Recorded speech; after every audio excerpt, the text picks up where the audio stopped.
નમસ્કાર દર્શક મિત્રો, હું છું દક્ષા પ્રજાપતિ. કેપીટીવી ગુજરાતી ન્યૂઝ ચેનલમાં આપનું હાર્દિક સ્વાગત છે. તો સૌપ્રથમ નજર કરીએ આજના મુખ્ય સમાચાર પર. ગુજરાત રાજ્ય પત્રકાર એકતા પરિષદનું 31મું મહાઅધિવેશન પાટણ ખાતે યોજાયું. સેવાકીય સંગઠનો તથા મહાનુભાવો રહ્યા ઉપસ્થિત. વિવિધ સેવાકીયમાં જોડાયેલા મહાનુભાવોનું કરાયું વિશિષ્ટ સન્માન. પાટણ ખાતે આવેલ ઉત્તર ગુજરાત યુનિવર્સિટીના રંગભવન હોલમાં ગુજરાત રાજ્ય પત્રકાર એકતા પરિષદનું 31મું અધિવેશન પ્રદેશ અધ્યક્ષ લાભુભાઈ કાત્રોડિયાની હાજરીમાં યોજાયું હતું. બાલિકાઓ દ્વારા તલવારબાજીનું નૃત્ય સાથે પધારેલા મહેમાનોનું સ્વાગત કરી લોકોના મન જીતી લીધા હતા.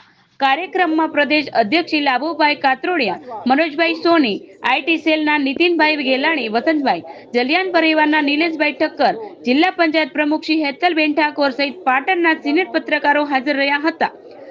કાર્યક્રમ દરમિયાન ભોજનદાતા તરીકે કાયમી પત્રકાર એકતા પરિષદના સેવાકીય પ્રવૃત્તિના દાન આપી માનવતાનું ઉદાહરણ પૂરું પાડ્યું હતું. અહેવાલ દક્ષાબેન.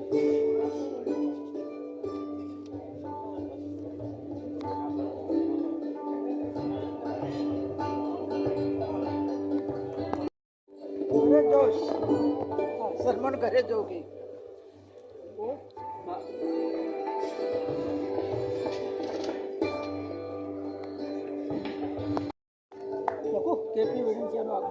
અને આપણને અંબાજી સેવા કેમ્પમાં પણ એમને યોગદાન આપેલ હતું.